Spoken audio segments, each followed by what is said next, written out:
Fortnite Season 2 is here for Chapter 7, so I'm going to rank every single item from ones you'd only pick up in the early game, all the way up to the most broken items, and this season we've got quite a few. Let's start things off with the shotgun meta. First is the Iron Pump, which is the main season's pump shotgun, which is returning from the previous season. If you ever know anything about me, you'll know this is my favorite shotgun of all time, so very happy to see it back. Outside of this 5 seconds where I just got one pump by this guy from 200 HP. Then there's the Twin Hammer shotgun, which is the auto shotgun of the season, again returning from the previous season. And then the new shotgun is the Chaos Reloader shotgun. Now this acts as a single shot shotgun, however you don't need to reload it, as it reloads itself every 2 seconds. The gimmick with this is that it does a massive body shot damage, and then I think headshot damage is only plus 20%, but the blue rarity, for example, does 150 body shot damage. So basically every single time you shoot this pump, it just hits for 100 plus. A lot of the times it's just 150 plus. It is actually insanely broken, I will be honest. I like the gimmick that it automatically reloads, but it has no reason to do this much body shot damage. Like, you could reduce this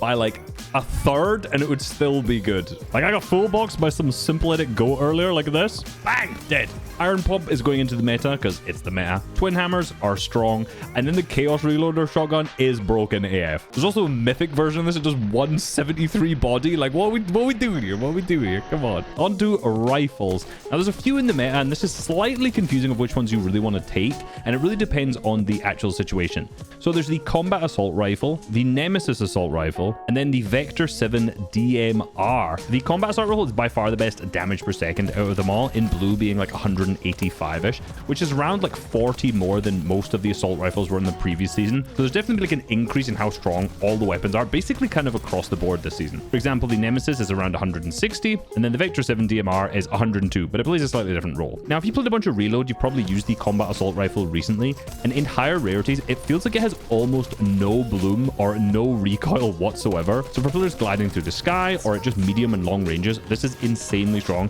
If you get inside the box, it's also really good for box fighting. I originally put the Nemesis in strong, but then I watched people who could aim in some scrims and realized a lot of the pro players were choosing this just for its single shot surge tags. So both these two are going into the meta. Then the Vector 7 DMR. Now, under 100 meters, this thing is hit scan, whereas over 100 meters it has bullet drop and travel time. And with the very high damage per shot, I see this becoming a big part of the competitive meta. And if you want to learn how to actually hit shots with this, load into the new Training Hub version 2 and go right here to the bullet drop-off tracker, and you can change the distance and movement speed and actually learn how to use this gun. Just search resub in game and you'll find the map. But yeah, if you can aim, this thing is so broken. All right, let's move on to the SMGs/pistols. Now, there's 3 in here.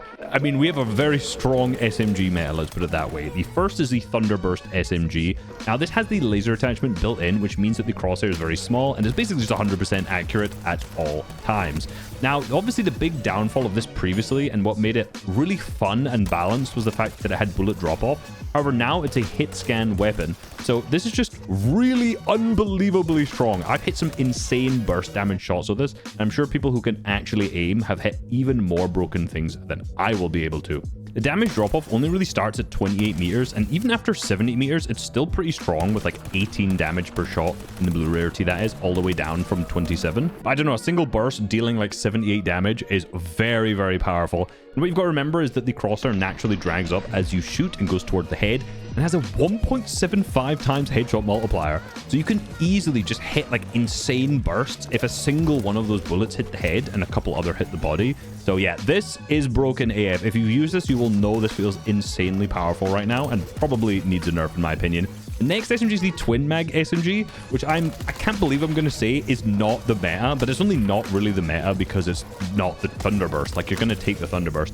In terms of damage per second, the Thunderburst is around 216, whereas the Twin Mag is 221, so it's slightly higher damage per second. However, you don't have that effect where you're able to get a bunch of shots all hit at once with a single burst. And only has 20 bullets per clip, so despite the fact it reloads kind of fast, you do repeatedly have to reload it over and over again. So for pressuring, it's insanely, obviously very, very strong, but I can't really say it's broken AF because it's not the Thunderburst.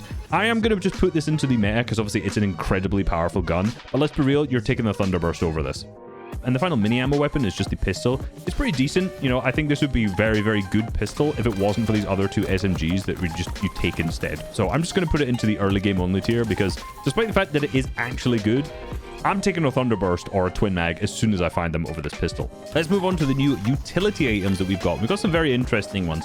Firstly is the Skyland Deployer. Now, when I first saw this, I thought, man, this thing's just going to be trash. And it kind of is, but it's also insanely good at the same time. Like, there's a lot of really niche uses for this that I see by the end of the season, a lot of players using this and utilizing this actually in competitive.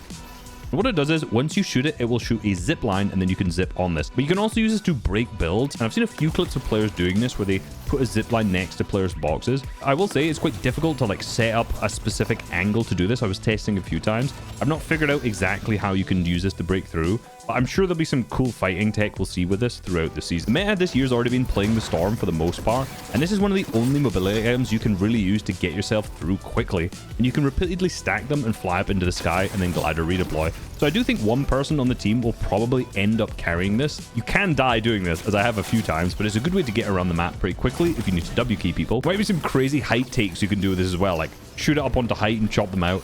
I will see. I'm not 100%. This is one I'm kind of confused on. I'm going to put this into strong, but I think there's going to be some teams who will make this the meta, I'll be honest. Then we have the Overdrive grenades. Now, these are essentially shockwave grenades that do not break builds.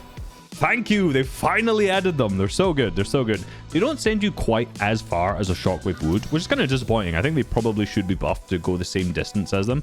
However, they give you an increased movement speed. So now, basically, the main mobility item that teams are going to be using is the actual increased movement speed from these. So there's going to be a couple ways the players are going to use these, mainly in the end games for getting faster rotates, right? So you basically got increased movement speed to sprint, tarp, and build.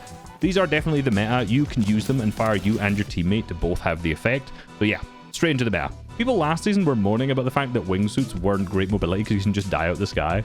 Good luck now in this meta with a max zone. All right, next up, I have a very strange tier, which is going to be fishing, actually. But they've unvaulted the Harpoon, which I think is a great item. It really has been needed in the game for a long, long time. And you can obviously use this to grab a bunch of loot and obviously fish faster too. Now, this season, there's a ton of new fish that you can use. But I actually think the Harpoons are way, way stronger. I don't think it's going to be a must carry by any means, but I see some teams taking this into endgame to grab loot that's kind of far away.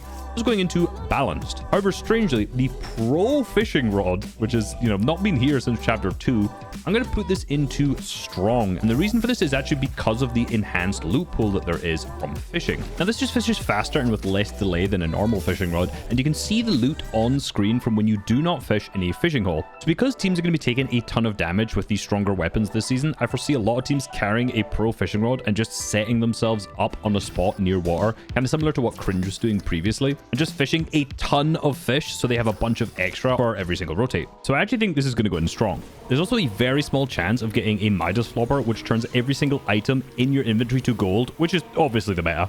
Here's all the heals. Of course, medkits are meta because of the storm. Flowbird grenades are just insane. And chug jugs and chug splashes are some of the best heals in the game. There's also a few other items which are not in competitive, which you can see on screen right now.